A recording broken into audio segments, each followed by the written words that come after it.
भगवान महावीर के चरणों में वंदना। मंच पर विराजमान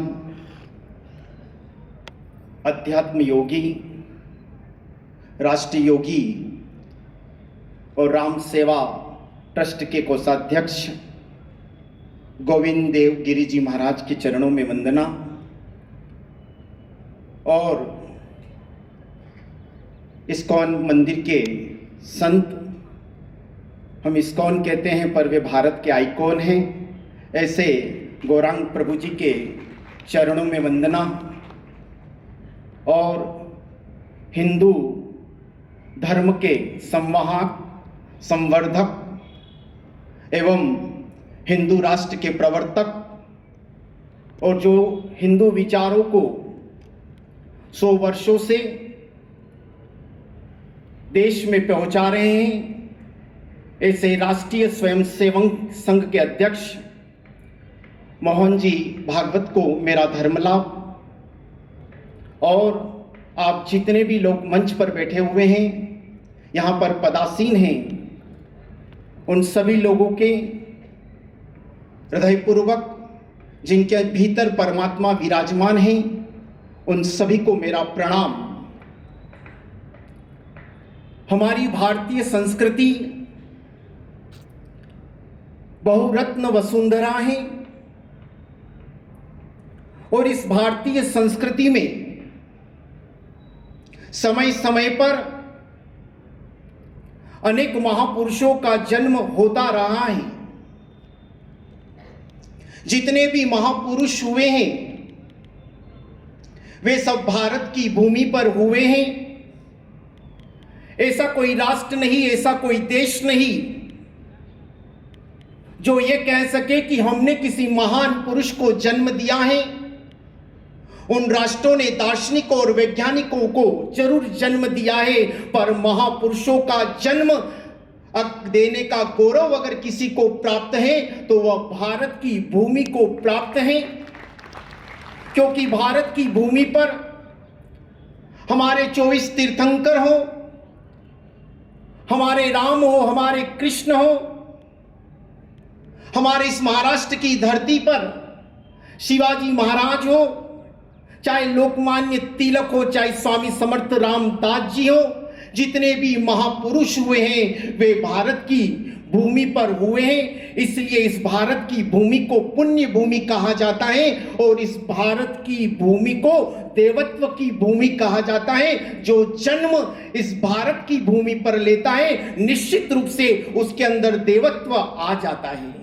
ऐसी ये गौरवशाली परंपरा के अंदर सबसे प्राचीन धर्म है जिनका विकास और जो अनादि है जिनका विकास भारत की भूमि पर हुआ, वे दो ही धर्म हैं, एक हिंदू धर्म और एक जैन धर्म, जिसे श्रमण परंपरा कहते हैं और जिसे वैदिक परंपरा कहते हैं। ये दो ही धर्म इस भारत की भूमि पर हुए और इनका विकास भी भारत की भूमि पर हुआ है।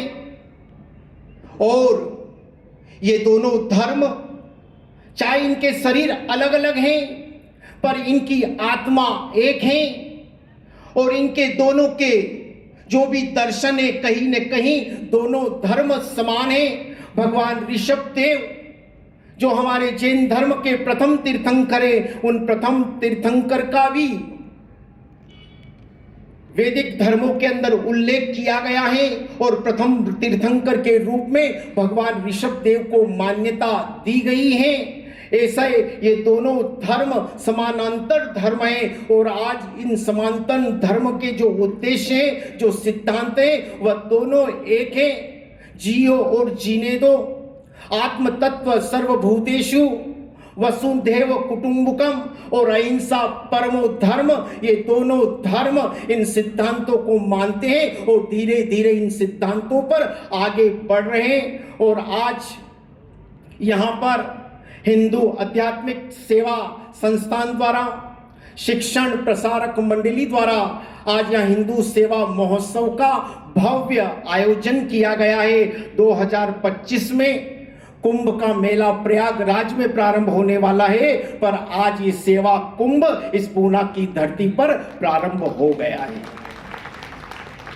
क्योंकि सेवा धर्म से बड़ा कोई धर्म नहीं है। चार हिंदू धर्म, बौद्ध धर्म, सिख धर्म और जैन धर्म जो सेवा के परिचायक है, इनकी जड़ों के अंदर सेवा धर्म सदा और सर्वदा रहा हुआ है। क्योंकि संसार के अंदर अगर सेवा और धर्म कोई कर सकता है तो वह मात्र मनुष्य कर सकता है। सेवा और धर्म का काम इस जगत के अंदर दूसरा कोई प्राणी नहीं कर सकता है। सेवा और धर्म का कार्य सिर्फ मनुष्य कर सकता है। तो इन चार धर्मों के द्वारा आज यहाँ पर सेवा धर्म का मेला लगा हुआ है। इस सेवा धर्म के मेले का एक ही उद्देश्य है कि हमारी आने वाली पीढ़ी, हमारे आने वाला कल इस संस्कृति को, हमारे आचार विचार को, हमारे महापुरुषों के बताए हुए मार्ग को और जो हमारी संस्कृति की जो पहचान है वह पहचान पूरी दुनिया के एक कोने पे पहुंचे, हमारे आने वाले कल युवा तक ये बात पहुंचे। इसलिए ये सेवा धर्म का आयोजन, सेवा धर्म का महोत्सव भव्य रूप से किया गया है। दुनिया में जब संस्कृति की परिभाषा लिखी जाएगी, दुनिया में जब संस्कृति की परिभाषा लिखी जाएगी तो दुनिया की तस्वीर में ये हिंदू सेवा महोत्सव की एक तस्वीर जरूर नजर आएगी, एक तस्वीर जरूर नजर आएगी। तो ये भव्य सेवा धर्म महोत्सव हमारी संस्कृति का परिचायक है। आज कई वर्षों से हमारी संस्कृति सुषुप्त थी, पर आज इन 14 वर्षों के अंदर हमारी भारतीय संस्कृति, हमारी सनातन संस्कृति और हमारी हिंदू संस्कृति का परचम पूरे विश्व के अंदर लहरा रहा है। कई लोग इस संस्कृति को भूल चुके थे, पर आज विश्व के पटल पर पुनः इस संस्कृति को जीवित करने का कार्य अगर किसी ने किया है तो राष्ट्रीय स्वयं सेवक संघ के लोगों ने किया है। वह हिंदू संस्कृति की पहचान अगर हमें कुछ पहचान कराने का कार्य किया है तो राष्ट्रीय स्वयं सेवक संघ ने किया है, जिनके 100 वर्ष पूरे होने आ रहे। और मुझे भी अपने जीवन के अंदर सौभाग्य मिला, 30 वर्ष संयम जीवन को हो गए और 30 वर्ष पूर्व मैंने भी राष्ट्रीय स्वयं संघ की सेवा की और ध्वजा उतारने का काम और ध्वजा चढ़ाने का काम भी मैंने 1 महीने तक किया और उसके बाद मैंने संयम जीवन लिया। तो मैं आप लोगों से एक ही बात कहना चाहता हूं कि हिंदू जो राष्ट्र है, हिंदू जो संस्कृति है, उस संस्कृति में हम पंथ, मजहब, संप्रदाय को भूल जाए। और अगर हम पंथ और संप्रदाय के अंदर रह गए तो हम कहीं न कहीं बहुत कुछ खो देंगे। समय को जिसने नहीं समझा उसे मिटना पड़ेगा और जो तलवार से बच गया उसे फूलों से कटना पड़ेगा। तो हम लोग सब संगठित हो, समन्वय के साथ हमारी भारतीय संस्कृति को हम आगे बढ़ाएं। और आज मुझे भी यहाँ पर बोलने का मौका दिया हमारे दादावाड़ी टेम्पल ट्रस्ट के अध्यक्ष हमारे अशोक भाई गुंदेचा, जिनका आग्रह था, जहां दादावाड़ी में चातुर्मास था, उन्होंने विशेष आग्रह किया कि गुरुदेव आप जरूर इस कार्यक्रम के अंदर पधारिएगा।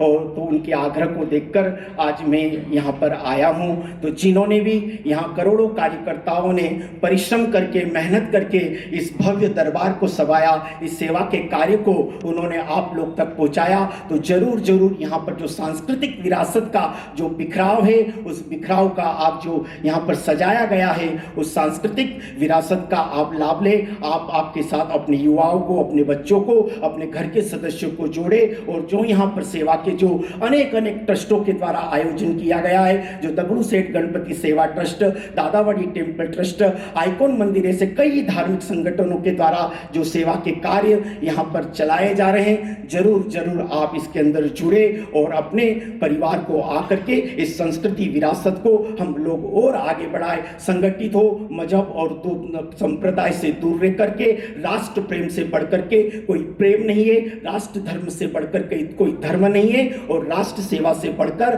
दुनिया में कोई सेवा नहीं है। इस देश के प्रति, इस संस्कृति के प्रति हम समर्पित रहे। यही बात कह के मैं अपनी बात पूरी करता हूँ। खूब खूब धन्यवाद।